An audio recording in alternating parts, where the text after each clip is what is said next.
mga damit ko! Pasensya ka na! Utusan mo naman yung babae mo na siyang mag-ayos niyan! Hindi mo naiintindihan Ano bang dapat kong intindihin? Alam mo bang relasyon ng babae yun sa stepfather ko? Oo. Siya ba yung babaeng kinababaliwan mo na lumayo ka sa akin? Pagkatapos binalikan mo pa rin siya? Anong klase kang lalaki? Bakit mo ko ginaganito? Ano bang nagawa ko sa'yo para tatuhin mo ako ng ganito? Tandaan mo, Arman. Ikaw ang namakawa sa akin. Ikaw ang lumuhod para pakasalan kita. Pagkatapos ganito, hinamit mo ako dahil hindi ka makakuha ng isang puta! Hayop ka! Hayop ka! Ina! Makinig ka sa akin, ha? Hayop ka! Tama na! Makinig ka nga muna sa akin, please. Sinungaling ka! Ina, mahal kita. Kaya Hindi ako papayag makipagkumpidensya sa isang babae bayaran! Hindi ako papayag na hatiin mo pagkalalaki mo sa aming dalawa! Bettina, hindi ko sinasadsasaktan ka. Inaamin ko, ako ang may problema. Akala mo ba gusto ko nangyayari? Akala mo ba hindi ang nasasaktan pag nagsisinungaling ako sa'yo? Pare-pareho kayong mga lalaki! Kapag nakuha na ninyong damdamin ng isang babae, iniiwan ninyo! Naghahanap kayo ng iba! Napakaswapang ninyo!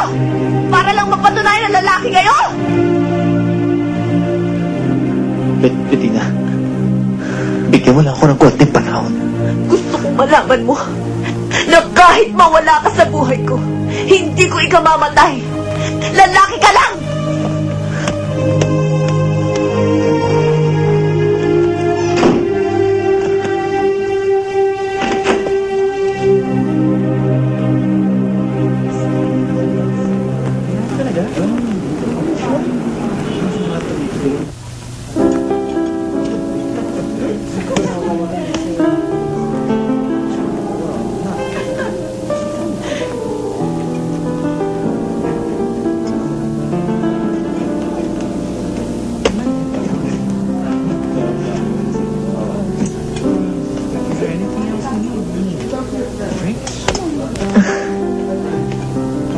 Bakit pa tuwing makikita tayo, lagi na lang lalaking pinagtatalunan natin? Pinatawag mo ako. Naglakas loob akong siputin ka. Pinlano mo ba ito para lamang iskandaluhin ako? Hindi. Pero sa totoo lang, pwede kitang ipakulong kung gugustuhin ko. Napakababaw ko naman kung gagawin ko yun. Pinagbantaan na kita, hindi ba? Anong gusto mo? Gusto kong malaman kung mahal mo si Arman. Dahil kung kinakwartahan mo lang siya, kagaya na ginawa mo sa aking gunggong na stepfather, naiintindihan ko yun. Pero kahit paano, gusto kong malaman kung mahal mo siya. Bakit kailangan mo pang malaman? Kung mahal mo siya at mahal ka niya, eh di mabuti. Cargo di konsyensya nyo na lang yun. Kahit paano may konsyensya ka pa naman, hindi ba? Dahil ako, mahal ko ang asawa ko. Hindi naman yun ang dapat mong itanong eh. Mahal ka ba ni Arman? Clara, mas may karanasan ka sa katanungan mong yan. Marunong bang magmahal ang mga lalaki? At kung marunong nga, gaano naman sila tatagal?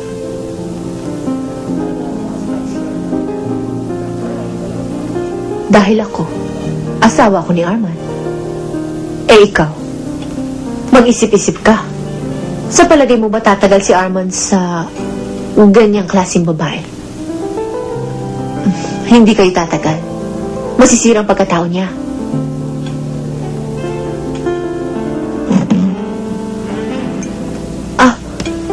And one last remark. Excuse me.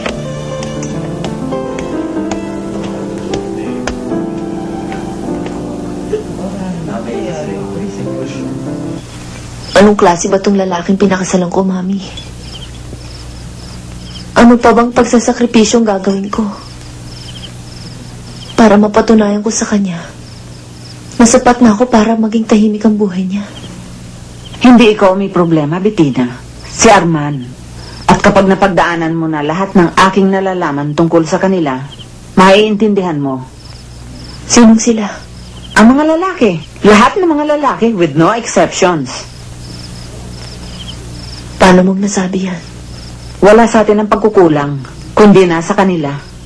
Ganyan ang mga lalaki. Hirap na hirap silang magmahal.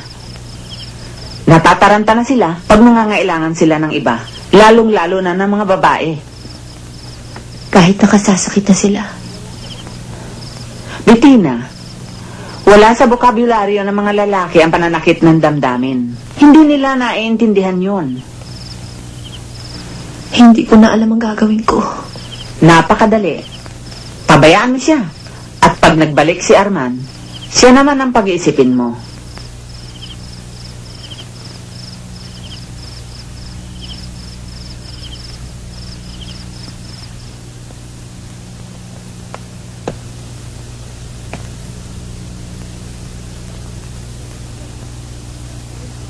Ano bang pinakain sa'yo ng lalaking yan? At ikaw ay nagkakaganyan. Binigyan ka na ng ikalawang pagkakataon. Itatapon mo ba pati ito? Huwag mo nang aksayahin lahat yung mga luha mo, pati na ng oras mo. Dahil umaasa ka pang sasagipin ka ng lalaking yun dyan sa kalagayan mo. Naguguluhan ako. Alam mong kapangasan tong ginagawa ko. Pero di ko mapigil ang aking sarili. Akala ba ninyo hindi ko pinil na labanan tong nararamdaman ko, pero Clara, matatapos ito kung gugustuhin mo. At huwag kang managinip na ang lalaking yun ay mapupunta sa'yo. Hindi ba nagpakahirap ka na kumuha ng visa sa Amerika? Magandang pagkakataon yung para sa iyo. At nangako pa ang pinsan mo na tutulungan ka oras na dumating ka sa New Jersey. mangarap rin yun kay Shoni. Eto, nakikita mo ito? Ito ang bank buko at naririto lahat ang naipon ko mula nung ako'y magtrabaho. Bukas na bukas, i-withdraw ko ang lahat ng ito. Ibili mo ng ticket. Hindi ko magagawa yan kay Shoni. Punyeta ka, Clara! Matawang ka na nga! Hindi na namin makayanan ng kapatid mo na pinanonood ka habang winawasak mo lang ang buhay mo! Gusto mo bang matahimik o hindi?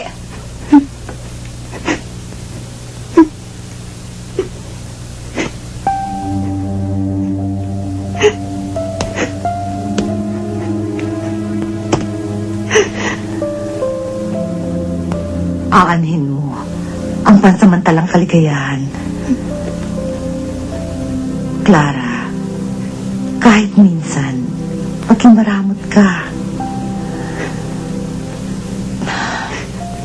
Anak, karapatan mo rin naman ang lumigaya. Bata ka pa. Huwag mong ipako ang isipan mo sa iisang lalaki lang. Maganda ka. Marami pang magmamahal sa'yo. Siya, Tana.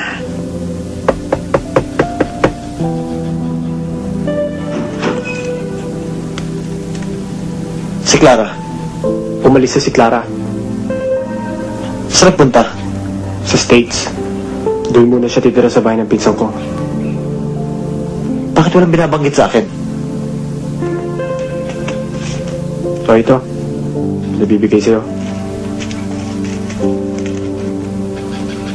Arman, palayain mo na ang kapatid ko.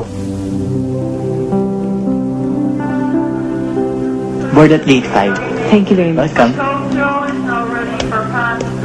Your ticket, ma'am. Thank you. Sumama ka sa akin. Itigil mo na yung kalokohang yan. Oo, ititigil na natin ang kalokohan. Clara, mahal kita, mahal mo ko. Ano kung gusto mo? Higit sa pagmamahal mo, katahimikan. Para sa akin at para na rin sa'yo. Clara, paano ako matatahimik kung wala ka na? Napakadali. Bumalik ka sa iyong asawa. Mahal kita, hindi pa ba sapat yun? Kaya ako aalis ay dahil mahal na mahal kita, Arman. Kaya kita iiwan ay dahil mahal na mahal kita. Pero habang nandyan si Bettina, Hindi dahilan ng aking pag-ibig. Thank you, Arman.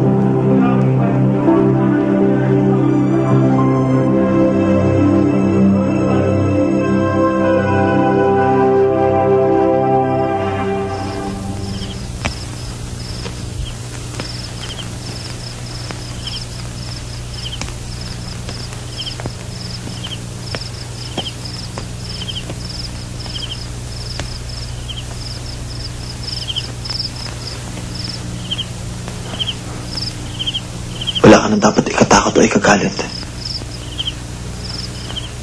Umalis na siya.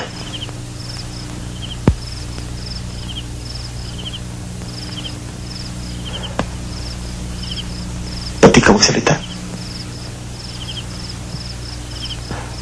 Bakit di mo ako murahin o sampanin? Kahit anong gawin mo, tatanggapin ko. Para ano pa? Hindi kita pag-aaksayahan ng galit ko. Kahit na isang patak na luha. Ginawa mo na sa akin to noon, Arman. Pinatawad kita. Tinanggap kita.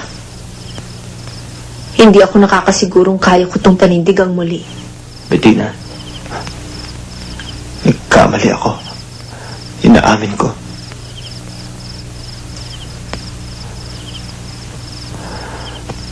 Nagsisisi ako.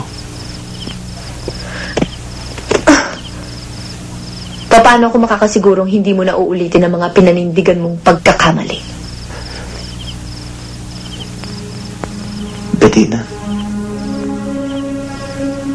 mahal mo pa ba ako? Ewan ko. Ayokong isipin.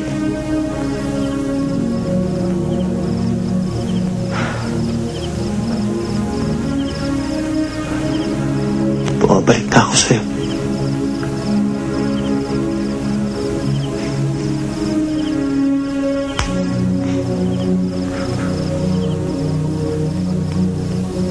Kahit kailan, hindi ka naging asawa.